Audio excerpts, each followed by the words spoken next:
ত্রয়োদশ জাতীয় সংসদ নির্বাচন ভোটের দিন ঠিক হয়েছে 12ই ফেব্রুয়ারি। সারা দেশে বইছে সেই ভোটের হাওয়া। এ নিয়ে কি ভাবছেন সাধারণ মানুষ থেকে শুরু করে আগামী জনপ্রতিনিধিরা, সে কথা জানাতে ডিবিসি নিউজের ইলেকশন এক্সপ্রেস ছুটে যাচ্ছে সব সংসদীয় আসনে। এখন আছে সংসদীয় আসন 221 শরীয়তপুর 1-এ। স্বাগত জানাচ্ছি সিএসআরএম ডিবিসি ইলেকশন এক্সপ্রেসে। আমি এখন আছি সৈয়দপুর 1 আসনে। আমার সঙ্গে এই মুহূর্তে যুক্ত আছেন সৈয়দপুর 1 আসন থেকে বিএনপি থেকে যিনি মনোনয়ন পেয়েছেন, তার সঙ্গে কথা বলবো আগামী নির্বাচনে তার ভাবনা কেমন, কী ধরনের প্রতিশ্রুতি নিয়ে যাচ্ছেন সাধারণ জনগণের কাছে। স্বাগত আপনাকে সিএসআরএম ডিবিসি ইলেকশন এক্সপ্রেসে। 1 আসনে সাধারণ জনগণের কাছে কী ধরনের প্রতিশ্রুতি আপনি নিয়ে যাচ্ছেন, তারা আসলে কী ধরনের ফিডব্যাক দিচ্ছে, বিশেষ করে তারেক রহমানের যে 31 দফা দেওয়া হয়েছে সেটা বাস্তবায়নের জন্য কী কী পদক্ষেপ নেবেন? আসলে আপনারা জানেন যে জনাব তারেক রহমান আমাদের দেশ নেতৃত্ব দেবেন ইনশাল্লাহ আগামী দিনে, এবং সেখানে সে যে 31 দফা দিয়েছেন সেই 31 দফা নিয়ে আমরা ঘরে ঘরে সেটা পৌঁছে দিচ্ছি, এবং তারা খুবই অতি উৎসাহিত এবং তারা আনন্দিত যে তারেক রহমান যে আগামী দিনের যে দেশ গঠনের যে কাঠামো নিয়ে কাজ করবেন তরুণদেরকে নিয়ে, বিশেষ করে তরুণদেরকে নিয়ে এবং আপামর জনসাধারণকে নিয়ে। যেহেতু আমাদের বিএনপি জনগণের অধিকারের নিয়ে কাজ করে, অর্থাৎ জনগণের সমস্যা নিয়ে তারা কাজ করবেন, এবং সেই নিয়ে আমরা কথা বলতেছি, এবং তারা অত্যন্ত আনন্দিত যে তারা একটা দেশ গঠন, সত্যিকারের একটা দেশ গঠনের কাজ করতে যাচ্ছে ইনশাআল্লাহ। এই আসনটিতে নানান ধরনের সমস্যা জর্জরিত সাধারণ মানুষ, তারা আসলে কী ধরনের প্রতিশ্রুতি আপনি দিচ্ছেন তাদেরকে? আসলে প্রতিশ্রুতির তো কোনো শেষ নেই, প্রতিশ্রুতি কোনো দিচ্ছি না, কারণ আমরা প্রত্যেকটা আমাদের পরিবার, এরা দেশটাই আসলে আমাদের সকলকে নিয়ে আমাদের কাজ করা, সকলে নিয়ে আমরা কাজ করব। তাদের প্রত্যেকের সমস্যা মেনে আমাদের সমস্যা। তো সেখানে প্রতিশ্রুতি এক একজনের এক এক রকম। তো বিশেষ করে এখানে যে সমস্যাগুলো আমরা পরিলক্ষিত হচ্ছে সেটা হলো যেমন রাস্তাঘাটের খুবই বাজে অবস্থা, এখানে শিক্ষার খুবই দুরবস্থা, চিকিৎসার খুব দুরবস্থা, এবং বিশেষ করে নদী শাসন যেটা আছে, নদী ভাঙ্গনের এখানে এরিয়াটা, এই নদী ভাঙ্গনের খুবই সমস্যা মানুষে পড়তেছে। এবং আমরা আগামী দিনে যদি আসি ইনশাল্লাহ, তবে আমরা যেহেতু জনগণের অধিকার নিয়ে কাজ করি, জনগণের যে প্রধান যে সমস্যাগুলি, সেই প্রধান সমস্যা নিয়ে আমরা কাজ করবো ইনশাল্লাহ।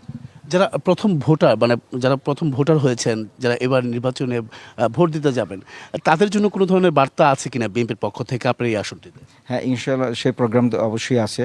তো সেটা হলো যেমন তরুণদের যে তারা যে গণগণের ভোটের অধিকার দিতে পারেনি, সেই ভোটের অধিকার নিশ্চিত করা, এবং বিশেষ করে তারা লেখাপড়া করার পরে যে তাদের একটা কর্মসংস্থানের যে ব্যবস্থা করা হয় নাই, তরুণরা যে দেশ গঠনে কাজ করবে, এগুলি নিয়ে আমরা আসলে কাজ করব। এবং আমাদের প্রত্যেকটা 31 দফাতে প্রত্যেকটা সেক্টরকে নিয়ে কথা বলা আছে, যেমন ধরেন বৃদ্ধ নিয়ে, মুক্তিযোদ্ধা নিয়ে, তরুণদেরকে নিয়ে, আপামর জনসাধারণকে নিয়ে, কৃষিদেরকে নিয়ে, এলাকা নিয়ে, এবং আমাদের মহিলাদেরকে নিয়ে সমস্ত কিছু আছে। আমরা ইনশাল্লাহ সেগুলো নিয়ে আমরা কাজ করি। এবার এই আসনটাতে কি চ্যালেঞ্জ হওয়ার সম্ভাবনা আছে কিনা? যেহেতু জামাত রয়েছে, আরও অন্যান্য দল রয়েছে অংশগ্রহণ করছে, তারা আবার সমঝোতার মাধ্যমে বিভিন্ন যারা ইসলাম যে সংগঠনগুলো আছে তাদের সঙ্গে এক হয়ে কতটা চ্যালেঞ্জ হতে পারে ভাবছেন? আমরা আসলে চ্যালেঞ্জ মনে করি না, কারণ নির্বাচন তো নির্বাচনে, এটা কোনো চ্যালেঞ্জের কোনো কিছু নেই। যার যার নেতৃত্ব দিয়ে তারা তার কাজ করবে। তো আমরা এটা আসলে কোনো চ্যালেঞ্জ মনে করি না। তবে ইনশাল্লাহ আমরা আমাদের মনে করি প্রত্যেকটা প্রতিনিধি যারা আছেন তারা প্রত্যেকেই যোগ্য ব্যক্তি আমি মনে করি। তো আমরা ইনশাল্লাহ আমাদের যোগ্যতা দিয়ে এবং তারেক রহমানের যে নেতৃত্ব, সেই নেতৃত্বে আমাদের এলাকার যে নেতাকর্মীরা আছে, আপনার জনসাধারণ আছে, সেটা আমরা কাজ করবো ইনশাল্লাহ। সনাতন ধর্মাবলম্বী যারা আছে তাদের কাছে যাচ্ছেন, আপনারা 17 বছর মাঠের বাইরে ছিলেন বলা যায়, খুব একটা বাইরে গিয়ে সাধারণ মানুষের কাছে যেতে পারেননি। আসলে কতটা তারা ভোট দিবে কি বিএনপিকে? হ্যাঁ, আশা তো করি অবশ্যই ইনশাল্লাহ দেবে। আমরা তাদের সাথে আমরা কথা বলেছি, এবং তারা নিশ্চিত মনে করেন যে আমরা যেহেতু জনগণের অধিকার নিয়ে কাজ করি, এবং তারা বিশ্বাস করে যে বিএনপি আসলে তারা ভালো থাকেন, এবং তারা সে লক্ষ্যে কাজ করবে, এবং তারা আমাদের প্রত্যেকের সাথে আমাদের সাথে দেখা করতেছেন, আমরাও যাচ্ছি।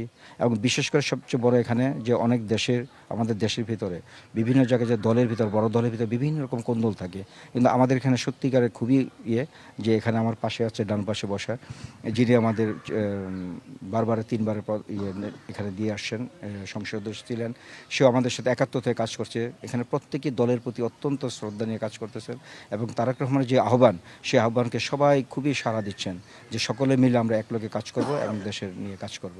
তাদের নিরাপত্তা বিষয়টা কি ভাবছেন সনাতন ধর্মাবলম্বীদের?